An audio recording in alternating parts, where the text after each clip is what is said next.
You know, we don't mention them a lot. You know, we're always talking about Milwaukee and Boston. These next 20 games need to tighten up at home because we all know having home court advantage in the playoffs is huge. They need to let people know, okay, you come in here, it's going to be a tough place to play. Need to be a little bit more consistent.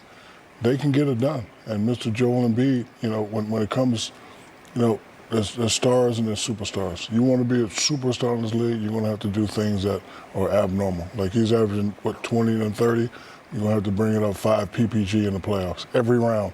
Can't have any games off. And, you know, Reggie asked the question, who's going to be number 3? And they do have a lot of options at number 3, but somebody's going to have to be a big-time 3 during the playoffs. Like, you know, when I was playing, you know, Rick can give me 15, B. Shaw can give me 15, Big Shot Bob could hit a couple of threes. They're going to need that. James going to have to play well.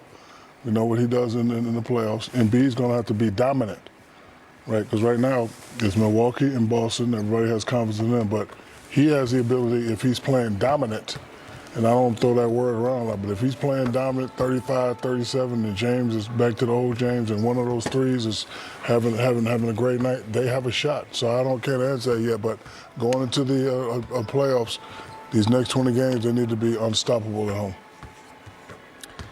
Well, for me, I think the Milwaukee Bucks kind of separated themselves after the trade. You know, at first it was like a 3-team race, I thought, with them in Boston and possibly even Philadelphia. But their bench and what they've added, if you look at their roster, you know, they have, you know, adding Crowder, puts Allen coming now like your 8th or 9th man. You know, you have point guard play, Drew Holiday, you have Middleton. They're you know, you have Lopez. Like, they are the deepest team now, which they weren't, honestly, before the trade deadline. To me, they're the deepest team in the NBA, and really they're the team to beat. And when Giannis plays the way he is with that lineup, I don't see them losing the East this year. I just don't see it. Well, I think the Bucks are the team to beat in the entire NBA, personally. Their guy will not allow other people to slack off. But Doc says something interesting that concerns me. This late in the season, you should know who your guys are. It shouldn't be inconsistent. One of my, arguably, Billy Cunningham, Rudy Tomjanovich, Paul Silas, the 3 best coaches I played for. And Coach Silas said something to me one time. You got ahead, too. No, he did say that to me. But he said to me, I said, Coach, what kind of team we got? He says, we're going to have a bad team. I don't think we're going to be any good. I said, Coach, we pretty good. He says, no, Chuck, you don't understand. He says, that guy's going to score 31 night, and he's going to get me 10 the next night. And some fool at home going to be saying, man, he's averaging 20 points. We can't win like that. And I said, and I hadn't even thought about it before. He says, as a coach, I've got to know going into a game, this dude going to get me 17 points, or he going to get me 15 or 20. He's not going to get me 10. And if a guy getting me 25 one night and 10 the next night, you can't win like that. And this team been together long enough.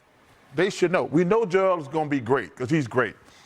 James is, we don't know James 99, but Max and Tobias Harris, one of those guys going to have to step up to answer your original question. I need to know who's going to be my 3rd guy. Even if James struggle at times, I need to know on a night-to-night basis, this guy, he going to be there every single night. I think from a scoring standpoint, it is Maxey. I think so, too. Yeah, I think he's been consistently a scorer. I just don't think they're deep enough after the trades, losing Thibault and all. I just don't think they're deep enough as the games go on when you have foul trouble and all those kind of things. But other than Giannis and maybe Tatum, they're going to have the best player on the court every night. That always give you a chance. And that's like, why I said, like Shaq 100% correct on Joel. He needs to be dominant. If he's dominant, he can negate that.